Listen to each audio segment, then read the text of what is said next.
Welcome, everyone. This is Railsplitters on the mic. I'm Rusty Peace, and we're talking with Robert Spain, head coach of the Lincoln Memorial University men's soccer program. Coach, welcome. Thank you, Rusty. Appreciate it. We are officially back to school for the 2020-21 season. This is technically fall semester 2020.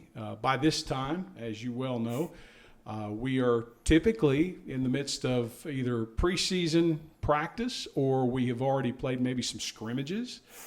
Not the case this year. And so just to go ahead and get it out of the way, we are kind of where we left off back in the spring with COVID-19, things still going on and a lot of question marks still to be answered.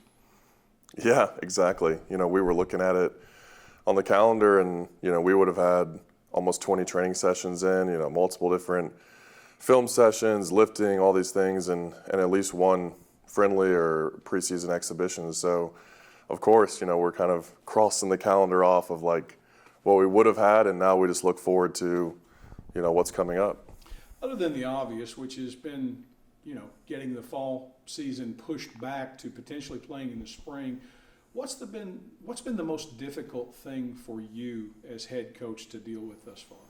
The unknown. I mean, obviously I'm not a epidemiologist, I'm not a scientist, I'm not an expert in any of this, and all the people that we interact with daily are not experts in those fields either. So we have to trust the people above us in every different level on what they're telling us to do. So we have to do that and try to keep everybody safe. And if they want us to play in the spring, we're going to play in the spring. If they want us to change the courses and change the daily lives of our players, then we're going to help and assist in doing that. But yeah, it's not having enough information, and then obviously knowing that information is changing. That's quite a new world for us. On top of the health, safety, fear kind of spectrum of how do you deal with all this, how do you cope with it. So yeah, I mean, to answer your question, just not knowing enough about it, not being an expert in it, and that's something that we're not used to. How about with your players? What do you think? I mean, obviously, as a coach, you here on campus are serving as mother and father and friend and advisor.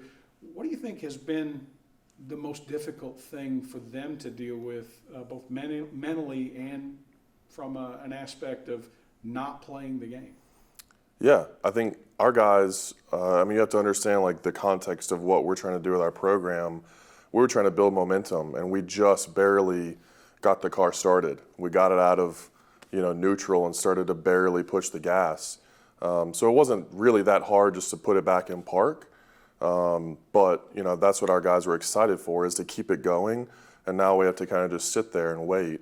So that's kind of the most difficult thing for them, is they want normalcy. They want to keep going. They want to push and drive. So we just have to kind of keep them being patient and safe and keep them focused on what is to come instead of what's currently happening. Soccer is a sport that is a little more unique in that you can, as an individual, take a ball out, you can take shots, you can train, you can get in physical shape, you can work on your touch, et cetera, et cetera. Whereas in volleyball, maybe you have to have someone set for you. You may have to have someone hit back to you in order to serve, receive, and so forth. What has been your strategy with the individuals this summer in preparation for what was intended to be the fall schedule and now spring 2021? Yeah, I don't know if it's disagreeing or agreeing. I don't know which one it would be, but our sport is probably extreme on the side of what you were talking about with volleyball, using them as an example. Like for us, getting bigger or stronger and getting your touch better, like for me, all of that is barely 1-2% now with these kids, these age 18, 19, 20-year-olds. The most difficult thing to train in our sport is different than every other sport, is the cognitive development. It's the decision-making, it's understanding. You have 12 guys from 12 different countries on our team. They all have different backgrounds, so how to get them on the same page, you can't do that when they're alone.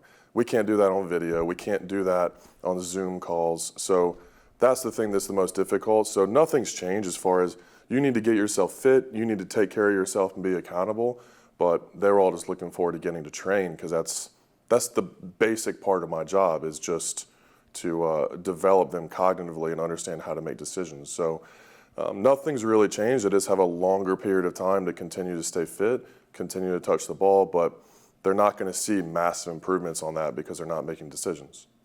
Following last season's finish, obviously there were probably some things that you had on your mind that you would like to do with this team, things that this team needed to improve upon. To add more to that, the pandemic itself and the magnitude of it worldwide forced you to go into a recruiting mode that may, to this day, be unprecedented here at LMU. I mean, you lost a lot of players that couldn't necessarily get back here to participate in this country. Yeah, I mean, I think it speaks to the environment that we're trying to build. We haven't lost a single player yet.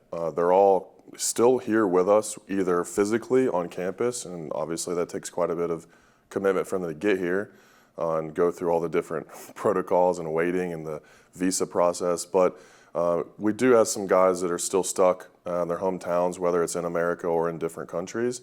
And they're coming in January, so they know that we're going to play in January. I've shared that with them, and they're still going to come. It's just a little bit of a different timeline.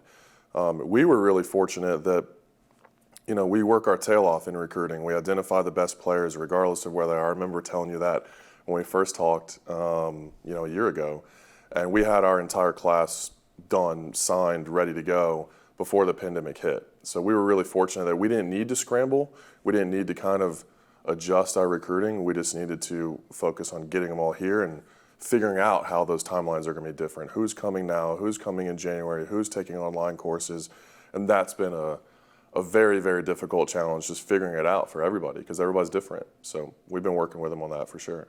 I'm sorry, I misrepresented that last question a bit in that I was under the impression that you had probably lost a lot of players that weren't able to get back into the country, so I do apologize for that. No, it's confusing. It really is, especially for those who aren't involved with your particular sport every day of the week. For sure. So that being said, let's go to the classroom. You just brought that up. How did your students fare in the remainder of spring semester classes with their online classes? Because many student athletes have never taken an online class prior to this occurrence. Yeah, I mean, we have very, very intelligent players, student athletes on our team, and I think our cumulative GPA for the spring was 3.52. That's outstanding. Something, I mean, is ridiculous. Our overall GPA was like 3.43 for the whole academic year.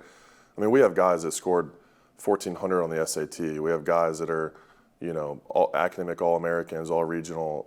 It's just ridiculous, like the people that we have in this program. So, and we have some guys that have 3.95 GPAs, and they're telling me they're struggling in online classes. So that's the standard that they hold themselves to. So I'm very fortunate that I don't need to walk into class. I don't need to hold their hand. I tell them that I'm not going to. We do have guys that we support in different ways because they need to develop new study habits and push themselves. But nothing changed for them. They're going to push themselves no matter what, whether they're sitting with a professor or whether they're watching the professor on a computer. So we're really fortunate that we have really mature guys that they take their classroom seriously, and just as like they do on the field. They want to do everything really, really well, and they challenge themselves to compete against that standard no matter what they're doing. Now, I know that, and I spoke about this with Coach Williams earlier in the week, I know that there have been some limitations put on practices or workouts, both individually and as a group here at Lincoln Memorial and by the NCAA. So what, from a coach's standpoint, how are you addressing this with the players? What can they do right now in terms of men's soccer? That's a great question. Depending on who you ask, it's different. You ask the NCAA one thing, they'll tell you something different for D1, D2, all around the country. You ask the state, it's very different. The counties are different, the conferences are different, and each university is translating it differently. So for us, we're very fortunate that we're not a winter sport. Right now, we're not a fall sport. We're pushed into the spring, and we know we're outside, so we're not going to really play games until March. So there's no urgency for us to go out and try to get an extra session in so we can go beat somebody in the conference. There's no reward in that. It's just all risk. So for us, we're being very, very patient. We're trying to keep our guys safe, get them safe with their classes, how they're going to go get their meals, who they're living with, all these different, who they just interact with, just to try to keep them safe. But yeah, I mean, we've spent the last 5-6 months as a staff gathering all sorts of information and data, going further into our game model, preparing it with video. So when we are allowed to have countable athletic related activity, we are able to go back in the media room, we're ready to go. I mean, we're going to hit the ground running, and our guys are going to be blown away with the amount of information and detail that we're giving them. So whether it's on the field, whether it's in the classroom, whether it's in the film room, we're going to have them ready to go, that's for sure. We have, 5-6 months to prepare, so we're looking forward to that. So it's unfortunate that all of the fall sports got pushed back. I know that the NCAA's decision to cancel fall championships came, some would say early, some would say late, but the South Atlantic Conference making the decision to push those to the spring. And it's not, for me, it's not unusual to see student athletes with the men's and women's soccer program out on the soccer field in the springtime, but it is very unusual to play NCAA counted matches in the spring. How does your team feel about that particular possibility? Personally, I love it, and I think that that's worn off on the guys, and they've kind of come around.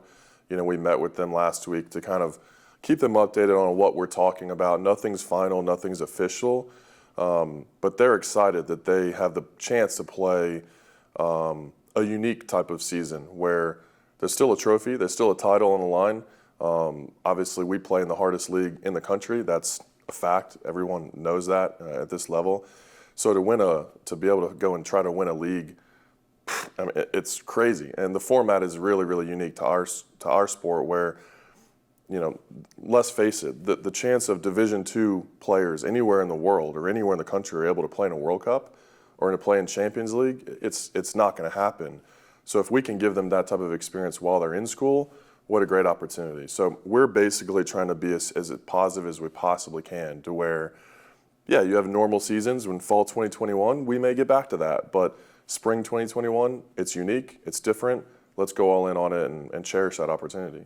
I know there's a hope here in Harrogate at Lincoln Memorial that hopefully in the next couple of weeks we will get back to some sense of normal. And with that being said, how would you and your team utilize that time period throughout the rest of the fall semester in preparation for spring 2021? Well, we're really fortunate that the way we train or practice on a field, we don't just get better at soccer, we get better at our game model. And I think everybody we played against last year, that was very clear that they saw that we're going to make the game the way we want to play, and they have to play the game that we want to play. So you can reverse engineer that and see what we're going to spend time on the field. And like I just mentioned, we have it all ready to go in the film room as well. It all connects, and the types of players that we recruited fit the profile of the players that we want. So it's a big puzzle piece, or a big puzzle that we found the pieces that make sense. So we're going to continue to go all in on that in the fall, and that will lend itself to help us in the spring. So, you know, it's not just going out there and getting a chance to kick soccer balls around and play scrimmages or whatever. Like, we're not just waiting. We're not just buying time. It's actually putting in the effort to be intentional about it. And I think that's something that we're really fortunate that we've had a season to kind of build the foundation. And now, how do we go a little bit further?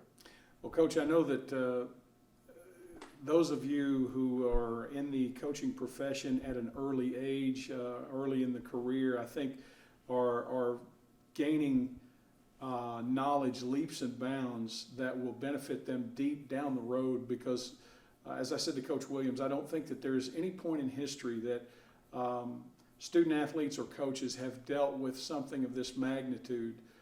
So if you can juggle this along with how they're going to deal with classes, how they're going to practice, how they're going to socially distance, et cetera, the mental aspect of it, I think you can overcome anything in your career. And certainly I think being early in your career, if you can juggle that even more so. So there are coaches out there that have been in the game a long time.